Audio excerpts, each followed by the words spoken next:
Assalamualaikum warahmatullahi wabarakatuh. Pada kesempatan ini, kita akan bahas soal-soal yang berkaitan dengan dinamika rotasi. Soal yang pertama, sebuah silinder pejal dengan massa 10 kg dan jari-jari 20 cm, jadi ini massanya, kemudian ini jari-jarinya, dilepaskan dari puncak bidang miring menggelinding sempurna. Jika sudut kemiringan bidang adalah theta, di sini tangan theta adalah 3/4, tentukan A. Percepatan silinder menyusuri bidang miring.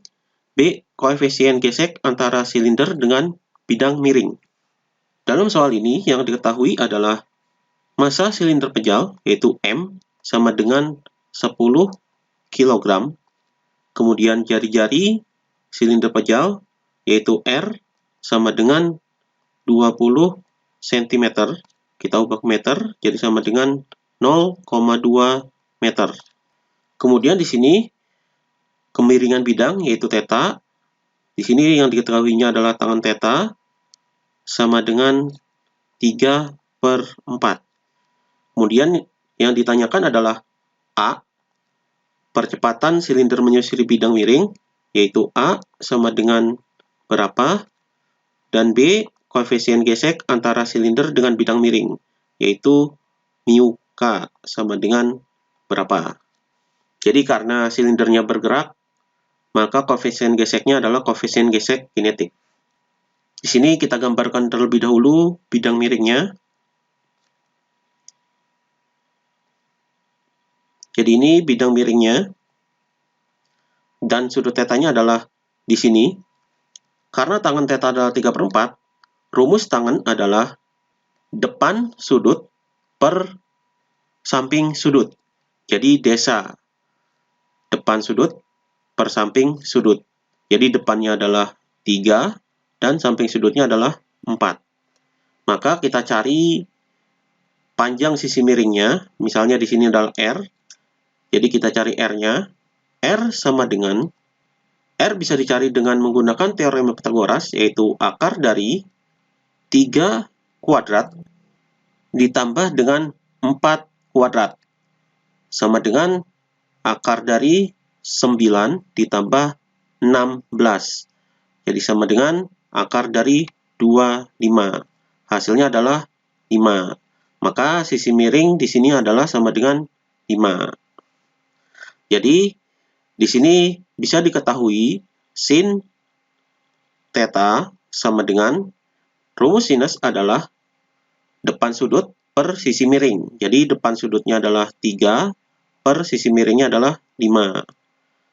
Jadi ini sinus tetanya. Kemudian kosinus tetanya sama dengan, kosinus adalah sisi samping sudut, yaitu 4, dan per sisi miring.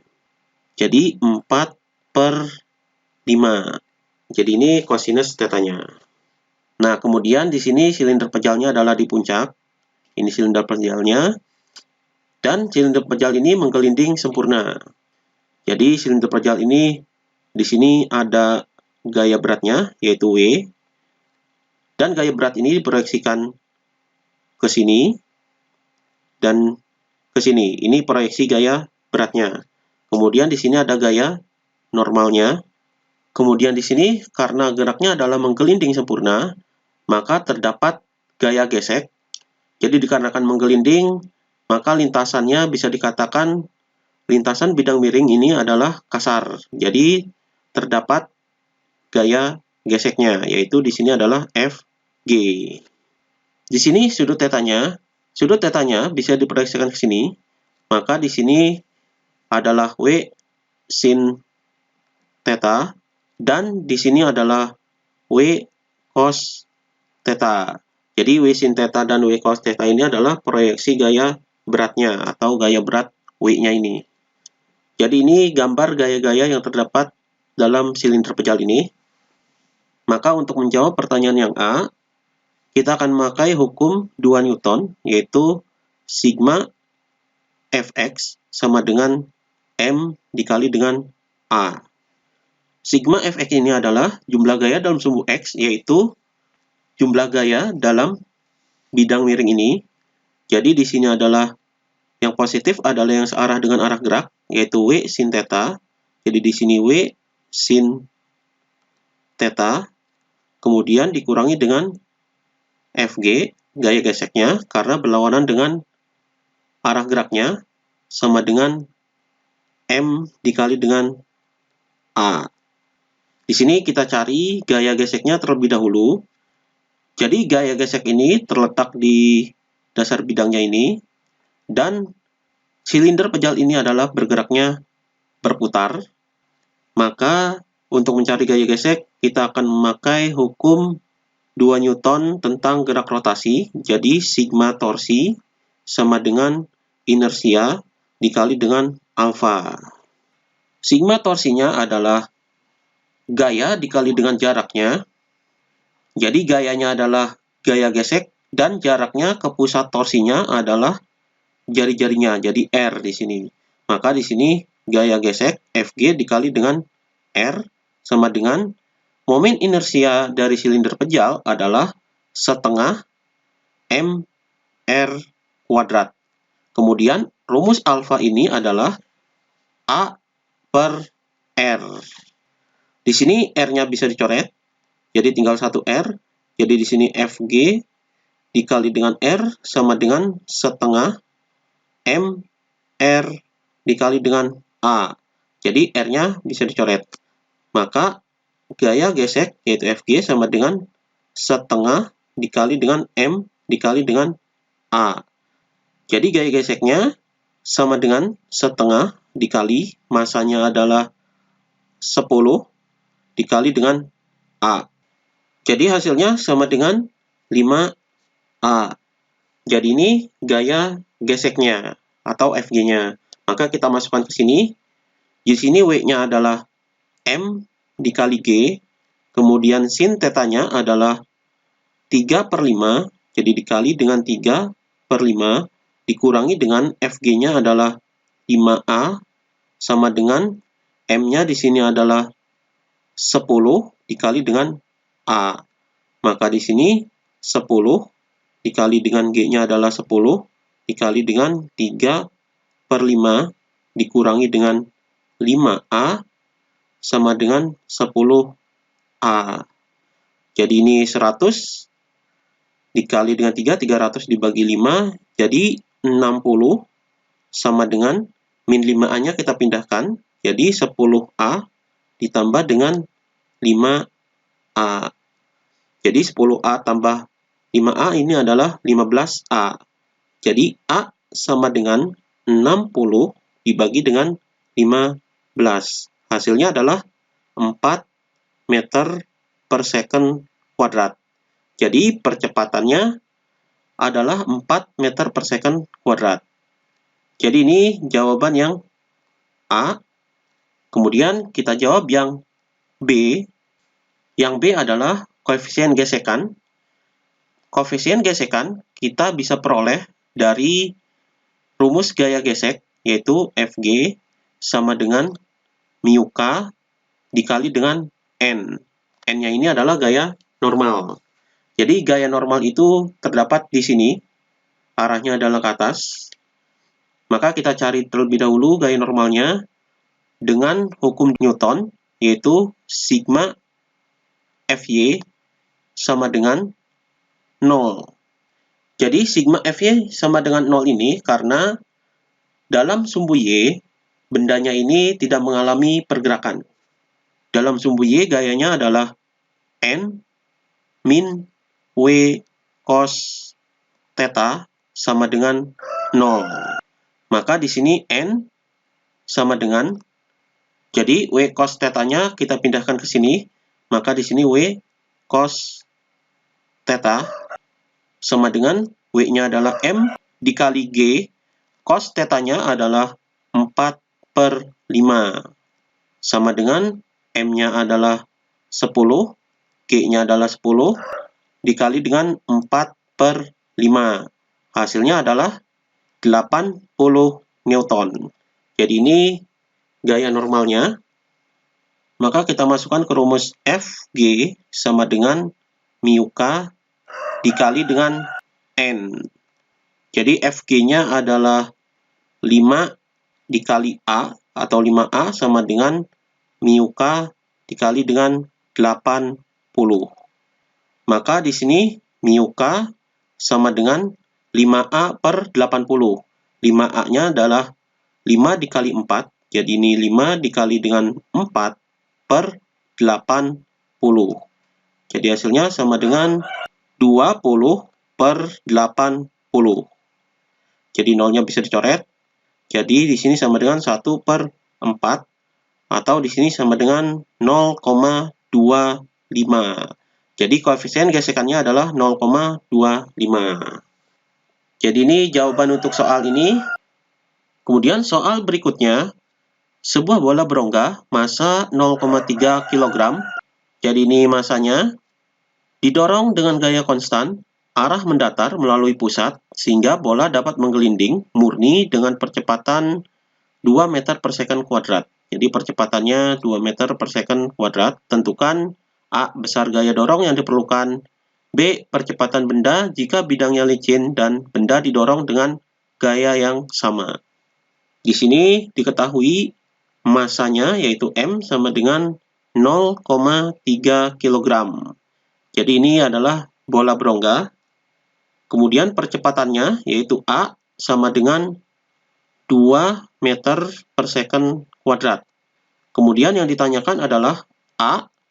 Gaya dorong yaitu F sama dengan berapa, dan B. Percepatan jika bidangnya licin dan benda didorong dengan gaya yang sama. Jadi percepatannya berapa, yaitu A sama dengan berapa. Jadi di sini bidangnya adalah mendatar, karena di sini terdapat keterangan arah mendatar. Maka kita gambarkan di sini bidang datarnya. Kemudian ini bola berongganya. Jadi gayanya adalah gaya dorong melalui pusat. Berarti ini pusat bolanya. Dan misalkan di sini adalah gaya dorongnya, yaitu F. Jadi F ini bisa dikatakan gaya dorong dari sini. Kemudian karena bendanya menggelinding, maka bisa dikatakan bidangnya ini adalah kasar. Maka di sini terdapat gaya geseknya, jadi Fg. Kemudian di sini terdapat gaya beratnya, yaitu W, dan gaya normalnya, yaitu arahnya ke atas. Jadi gaya normal ini adalah arahnya tegak lurus terhadap permukaan bidangnya. Jadi ini tegak lurusnya. Jadi untuk menjawab soal ini, kita akan menggunakan hukum 2 Newton, yaitu sigma Fx sama dengan M dikali A. Jadi arah pergerakannya adalah ke kanan. Jadi yang searah dengan arah gerak adalah F. Di sini sigma Fx adalah jumlah gayanya. Jadi F yang positif karena searah dengan arah gerak dikurangi dengan Fg sama dengan M dikali dengan A. Di sini kita cari Fg-nya terlebih dahulu. Di sini geraknya adalah menggelinding, dan di sini adalah Fg.